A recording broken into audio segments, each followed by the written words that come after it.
Hello, everyone. Happy Friday, and welcome to another LFG Live. So, today is our fourth and final session that is in our Managing People Day to Day series. I know I've said this probably every episode thus far, but this is probably one of my favorite topics to go over because, at the end of the day, what are we without our teams? Whether that is a manufacturing plant that needs people on the lines, whether that's a landscaping company that needs people out in the field or even on the phones. Um, whatever it is we're doing, the people are the reason that we can be successful. So taking care of them and making sure that we are doing the right thing as supervisors is always near and dear to my heart. Leadership, proper management tools, respect for people, really is the core of who I am as a servant leader and a people first leader. So excited for this topic this month. But with that said, this is probably my least favorite but necessary part of that managing people day to day conversation, which is when an employee isn't working out, now what? So first, as always, on our LFG Friday, let's check in on what we're drinking. I always ask everyone to grab a tea, coffee, whatever it is you like for your afternoon. So today, in true summer style, I'm actually doing an iced tea that I created. It's a cold brew tea. I used Earl Grey tea leaves, strawberries, basil from my garden, some lemon, and then I don't always sweeten my tea, but I felt like this one needed a little bit. So I used a little agave as my sweetener. So definitely very good.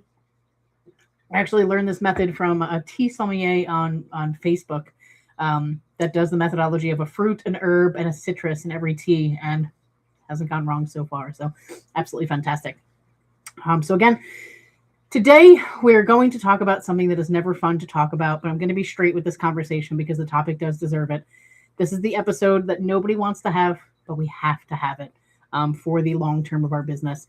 But if you've managed people for any length of time, you've been here. Someone on the team simply isn't working out. You've tried, you've coached, you've redirected, you've had the conversations, you've done everything that Darius said to do this month, all the nice performance management conversations we were supposed to have, but it's still not working. What do you do? This is one of the hardest things about running, especially a small business, because these aren't just employees, right? This isn't Amazon where we have millions of people or hundreds of thousands of people working. This is a small business where these aren't just employees. These a lot of times your friends, your family, people you've become close to. They're people you've personally hired, people who you've met their family, you've met their children, people your team has relationships with, sometimes people you genuinely really like. But we got to have those honest conversations. We have to talk with empathy. We have to talk with clarity because you deserve that. They deserve that. So let's get into one of the harder topics of managing people day to day. When an employee isn't working out, what now? So before I've ever made any conversation or any decision to have a conversation with somebody on my team, I would sit down with myself first.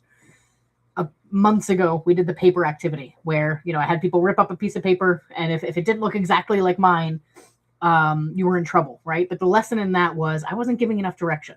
I was simply saying, tear it here, tear it there, tear it again. Nobody's paper ever looked the same because I wasn't giving good instruction. So I take that lesson and I pull it back and say, am I confident that I've set the proper expectations? Not maybe, not hinted at it, not maybe vaguely referenced it once in a performance review a year ago. I actually had a supervisor tell me that once. She's like, we've talked about this over and over again. When? You might have talked about it with you or other people, but you've never actually had those conversations with me, and I'm the one who has to fix it, or I'm the one who has to change what we're doing because if the supervisor wants a different route. But the first questions you need to answer, have they been told clearly what's not working directly? Here's the specific issue. Here's the standard. Here's what's need to change. If the answer is no, that's the first step. You have not exhausted all of your options yet. There may still be a chance for this person. Number 2, have they had a real opportunity to improve? So what I mean by that is if you tell me today that, Derry, I need your performance to improve, I need you to hit these metrics, and then tomorrow I say you haven't hit those metrics yet. Come on. Clear feedback plus enough time and support to act on it. Not a week, not one single little conversation. I mean, I'm not saying drag this on forever, guys. I know some people are rolling their eyes saying, I have to deal with this person who's not doing the job right for another 6 months. I'm not saying that at all. I believe in making these decisions quickly for everybody's benefit, for the company's benefit, and that employee's benefit to be able to move on to a career that's more suited for them. But it also can't be a 2-minute time frame or a 1-day time frame. They have to have a real opportunity to improve. And then the third, is this a performance issue or a fit issue? I've had a few people in the past say, are they on the right seat of on the bus? Performance, are they not meeting something they could meet if they had better support, better tools, or if we as supervisors removed more obstacles from them?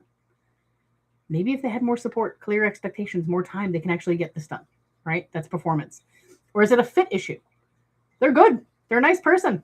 They're capable. They're intelligent. They're fantastic. We love working with them. They're wrong for this role, wrong for this team, or wrong for this business, and that's never going to change. I've seen that happen too, right? We're like, oh man, I really wish I could figure out a way to keep this person, but there's really just not a fit here for them. When you answer those questions, that kind of helps you understand what to do next. Performance issues, you could focus on improving. You can focus on a performance improvement plan, but if somebody's just simply not a right fit, think of somebody that maybe you hired that, I had somebody I hired to do phone calls recently, and all through the interview said, yeah, I'm great on the phones. And when I hired them, they said, I'm actually kind of uncomfortable on the phone. So it's a phone job. I can't keep you on board if you're uncomfortable on the phones. You might be a lovely person, and I wish I could find another role for you. But this particular role, I need you to be on the phones. And if you're not comfortable with that, you're simply not a right fit, no matter how cool or how nice or how smart I think you are. The other piece on the fit, too, is sometimes people look at that right fit and say, well, they're not a right fit for this. Let me move them somewhere else in the company. Now, I can't tell you with a blanket if that's a right or wrong choice. I simply can't, because sometimes it is. Sometimes it's, oh my gosh, we have this amazing person. We have this other role open up that I think they're going to be just fantastic on, right? You have that tech person, and now you've opened up an AI division of your company, and they would be great for this. All right, let's move them over there. Maybe they were in a role that they were doing okay at, and they're going to really thrive here. Move them. Don't move people just because they're a problem. Don't say, oh my gosh, they're not doing well here. They're struggling. I'm going to move them over to Bob's department and have him deal with them. Maybe he'll do better there. No. It's just making it someone else's problem. It's not solving any problem. It's costing the company money. And honestly, if you want to be a good moral human being to that employee, don't just shuffle them into something else they're not going to succeed at. That's not being a good human. That's not being a good person. So be honest with yourself. Sometimes we do keep people on too long because the answers to these questions make us uncomfortable. And to review again those questions, before you do anything when thinking about terminating an employee, the questions you need to answer first. 1, have they been told clearly what's not working? 2, have they had a real opportunity to improve? And 3, is this a performance issue or a fit issue? Uncomfortable questions to ask, but ones that we need. So then once we've answered these questions, what's next? You owe them a conversation. When we're dealing, especially with these small and medium-sized businesses, we've built the rapport, we've built these relationships with folks. We owe them honest conversation. You want to be not just a good leader, not just a good supervisor, not just a good owner or manager, you want to be a good human. We owe them this. If you haven't had a direct, clear, documented conversation about what's not working, do that before you think about anything else. And I know I went over this in a couple of calls. So I'm just going to kind of breeze through this, because if you need more info on this, go to the first and second calls of this month, where we talk about how to have those conversations and what things we should be doing and why it's hard to have those conversations. But the honest conversations that we owe them include the specific issues, the impact, the expectations going forward, the consequences if they don't. If we're not fixing this, what are the consequences to the business and to them? Not in a threatening way. We talked about that. This is not a threat. This is not you're going to lose your job if you don't get this right. This is a true consequence. The business is going to suffer, or this is going to suffer. And then the last is your support. So that's the honest conversation that you owe them, making sure you have all that. And when you talk about support, anybody who's listened to my videos know I say this over and over again. Give them the tools they need to be successful. Remove the obstacles in their way. That's your role as a leader. Define things. Clear check-ins. Additional training. Whatever they might need to get there, you provide that. And then document it. When I say document it, and I'm going to go over this in a few more moments, but it's not to build a legal case. It's to create clarity amongst you and the person. Everything is written down. There could be no, oh, I forgot it. You think about them in this moment where they're being performance managed by their supervisor. Those emotions are running high. That adrenaline is pumping. There are going to be things that they forget. It happens. It happens to the best of us. We have it written down. We have these agreements written down. We can make sure that we're both being held accountable to it. Not just them, but our accountability as leaders to what we promised them. Email that summary to them after the conversation. Here's what we discussed and we both committed to. That conversation is not just to move forward with this. It is not just to have something written down. It is an act of respect. It is an act of kindness. And it gives that person a chance to truly turn things around with all of the information in front of them. Skipping that part and going straight to termination isn't leadership. It's avoidance. It's avoiding those tough conversations. I'm going to put a little asterisk there. If there's a serious conduct issue, I mean, if you had an employee that walked in and, punched you in the face, we're probably not going to go. No, we're definitely not going to go through some processes there, right? We're going to say goodbye. If somebody did something so egregious, yes, we're not going to go through any kind of process. It's going to be immediate termination. I'm talking more about the performance related type issues. So now that we've had these conversations, I'm going to take a little sip of my drink, because here's the hard part. When we've tried everything, We've tried everything. What do we do? So sometimes you do everything right. You've done everything Darius said to do. You've done everything your coaches have said to do. You've been clear. You've given feedback. You've set expectations. You've created conditions for success. You've had direct conversations. You've noted it. You've given tools. You've removed obstacles, and it's still not working. At that point, keeping somebody who isn't a fit isn't being kind. It's not just being a good person. It's slowly harming your business, them, because they can't succeed. They're not going to thrive, your team, and your well-being. So when you know that it's time, I'm going to say that not everything is always the same. We know this. Not every business is the same. Not every scenario is the same. But here are some things how we can identify when we know it's time to make the call to, unfortunately, move forward with somebody's termination. A few are, including but not limited to, the same issues keep coming up. Despite clear conversations, genuine support, doing all the right things, the same things keep coming up. Not just once, not just a bad thing happened one day, somebody had an off day. Talking about the same issues keep happening. Another is the rest of your team is carrying the weight of somebody who isn't pulling theirs. And they know that. Now they're angry. We talked a few weeks ago, too, about how that level of service starts to degrade based on that, right? They see what's acceptable. They know they're allowed to dip down to that now. Not a great look for your company, not a great look for your teams. Another is you've stopped trusting them in the role. You're working around them instead of with them. I smile because I've seen that happen before in companies where we're actually working around the troublesome employees. I had that recently in a local business here where we were doing everything we could to grow the business. And I'm trying to, not be too specific, but we were trying to do everything to grow the business. But every time we would do it, we would have to think of what this one employee would think about it and what this one employee would do. And would he have a temper tantrum? Would he get angry? Would he get upset? We were managing around him versus him being part of the engine that was driving the future of the business because there was no trust there anymore. Another is you catch yourself thinking, I wish I could just start over with someone else. We really wish I had somebody else in that role. Now, the hard part sometimes is when that person has the experience. When they actually know what they're doing, they're just not doing it. That's a struggling one, right? Because you're like, he has all the knowledge. But if he's not doing the right thing with it, it doesn't matter. That last one is important. If you totally lost confidence in somebody, you can't see a path back to trusting them. Prolonging it doesn't serve you, doesn't serve your company, doesn't serve your teammates, and doesn't serve them. Don't let the fear of this conversation keep you in a situation that isn't working. This conversation is hard, but the cost of not having it is even higher. Well, I will admit, whenever I had to have these conversations, even when I know that they deserved it, I couldn't sleep the night before. I would have anxiety that day. It's just in me as a human being. I like to be positive, right? So when I have to have these moments where some negativity has to creep in because I've done everything I could. Now I have to do the right thing for my business or the business that I'm a steward of. It was hard for me. I had to do it, and I did do it. But it wasn't easy. I didn't walk into a room, bust down a door, and go, ha, you're fired, and feel great about it. Of course not. And I don't expect any of you to love it. I don't expect any of you to love doing this, but it's necessary to run our business. But again, I've mentioned it a few times today. How do we do this with dignity? Especially those folks who haven't done anything truly egregious. They're just not a right fit for the business. And this part to me matters tremendously. Again, it's not something that we're just going to bust down a door and say you're fired. This part matters enormously for me. This is why the majority of my career, over 20, almost 30 years as a leader, I would say most of my employees actually hugged me on the way out the door after termination because of how we handled it. Not all, of course, but I would say the majority of them. But here's a few tips on how to let somebody go with dignity. Be direct and brief. Do it privately and early in the week. Be clear about what happened next. Don't over-apologize or under-acknowledge. Again, different ways, different things that we can put in there too, but those 4 are big ones. Be direct and brief. Don't over-explain. Don't soften it to create confusion and try to make the blow more gentle. Direct. We decided to move in a different direction, followed by, depending on the situation and the role and how long they've been with you, right?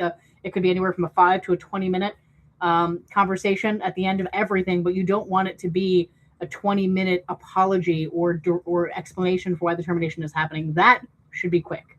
That should be, we're moving in a different direction. We've decided to eliminate your position, or we've decided to move forward. Whatever it is, say what's true, say it plainly, stop talking. Do it privately and early in the week. Now, when I say privately, I don't necessarily mean don't bring a witness in.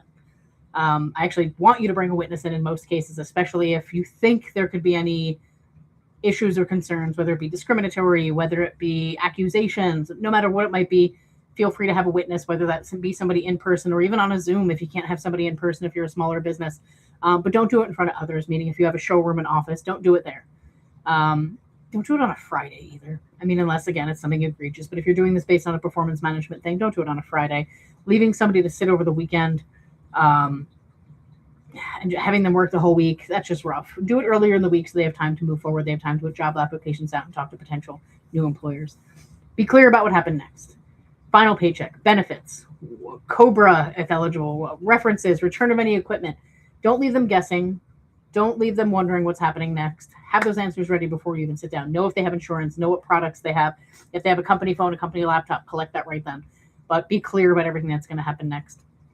And then the last piece I said is don't over-apologize or under-acknowledge. You can acknowledge that it's hard without undermining the decision. So, for example, I know this is really difficult news. I want to make this transition as straightforward as possible for you. I've seen this happen and done well where the person actually doing the termination was crying with the person being terminated. Not bawling, crying, but, getting emotional about it because it was true. It was two good people who respected and cared about each other, but we had to make the right decision for the business. But what you're not going to do during those times is you're not going to walk back. You're not going to over-explain. Don't make it about you. Oh, I'm so sad. I'm so upset. Don't make it about you. They're the one who just lost their job. You're allowed to show some compassion, but don't make the whole thing about you.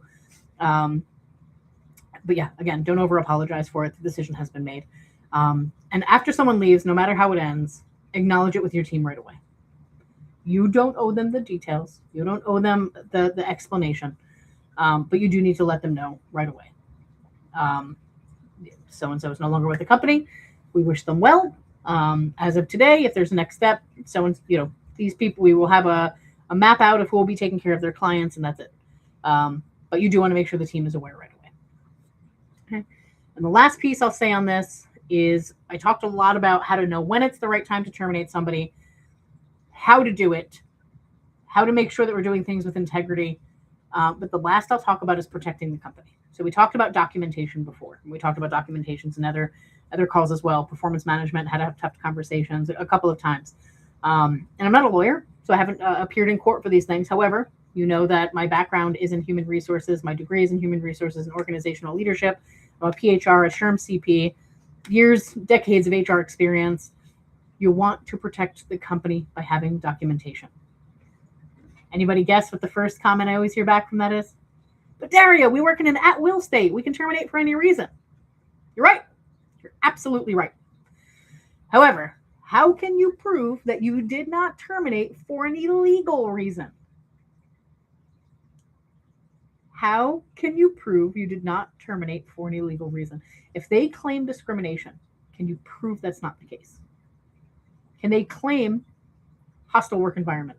Can you prove that's not the case? Documentation helps you achieve that. You can show a clear trail of the performance errors, the conversations, the lack of repair by the employee, not to prove you had a reason to fire them. That's what people always argue with me. You're not trying to prove you had a reason. You're trying to prove you did it for a legal reason. I am absolutely firm on this. I have successfully won cases dozens of times in my career, people just trying to kind of throw stuff at the wall and see what sticks by suing the company for wrongful termination. And I was able to show through my documentation. When I say documentation again, please don't think it's this giant binder. It's a few write-ups. It's a few performance improvement plans. It's a few documents that was able to show this is what they did, this is what they didn't fix, and this is why we have terminated. This is something I can absolutely help you with. I don't like to take up a lot of time doing it, but it is a necessary part of protecting our company. So, of course, you guys know you can reach out to me at LeMay Fusion Group if you need some help with that. But, again, adamant about that. Has to be done. You have to have documentation to protect your company. Last thing you want to do is have a termination that was justified turn into a giant mess for you because we weren't able to prove it was a justified termination. Oh, so that was a lot, guys. That was my favorite topic, but my least favorite part of the topic of what to do when an employee isn't working out. But let's talk about June overall, what we talked about this month. This was not inspiring your team to greatness. This was not those giant big motivational speeches about, taking everybody to the next level. This is day to day. This is waking up in the morning, going to work, talking to your people. What do we need to do to keep them motivated? This is day to day. This is actually what you wake up and do every day. Now, certainly those other things are important. Those big motivational speeches are important. That next level conversations absolutely important, and we'll have time to talk about those. June was about day to day. How do we manage people day to day? And there was a lot that we talked about, a lot of great things that I get really excited about. But it is messy sometimes. It is hard. It is human. It is dealing with people. It is dealing with their livelihoods, which to me, I spoke to somebody the other day at a nonprofit I've been speaking with, where we talked about the output of a company. And I said, for me in my career, it hasn't always necessarily been the output of what we were doing, right? My joy was not necessarily in, selling cell phones or mowing lawns or any of those things necessarily. I did enjoy them, but that wasn't really what I was there for. What I was there for was how I got to impact people.